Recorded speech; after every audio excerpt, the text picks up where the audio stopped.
I have the pleasure of introducing Louise Coe and Sam Lee's two videos, although I'll do one in Louise's first and then Sam's, on renewing our relationship with water. As I was saying, Louise is fired by the fundamental role that water consciousness plays and the importance of listening to the water, which is a theme that's come up throughout this conference, or at least listening to nature. And listening to spirit, and in this case, listening to water, if we're to survive and thrive. So, Amelia, perhaps you could play Louise's talk. Thank you. Sam Lee is joining us next to talk about water and his engagement with water and love for water.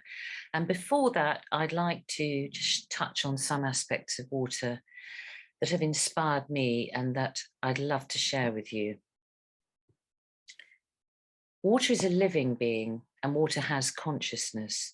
Water is speaking to us and wants us to listen. Water was always at the centre of our culture and our community, and it can be again.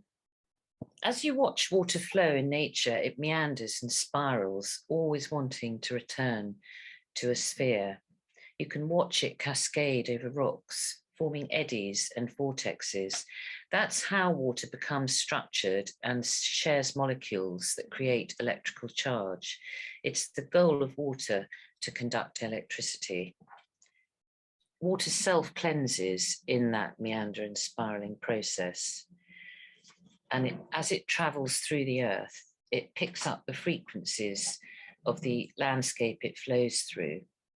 And likewise, if we look up at the clouds, we can see the spirals and meanders in the same way, as that's the natural flow state of water and air. And water will fall as rain and will be carrying those cosmic frequencies, the starry imprints.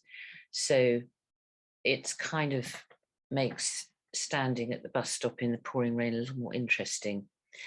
So water is the mediator of all life processes, and it is the key to our expanding consciousness and our reawakening.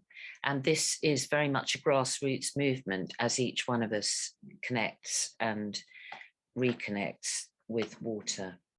And it's growing every day. It's very exciting. There are so many active groups like Political Action, the Rivers Trust, Surfers Against Sewage, Water Aid, and then more spiritual groups like the Gatekeeper groups all around the country who are walking on river pilgrimages. And there are just countless people at the moment who are reconnecting to their love of water and reverence for water.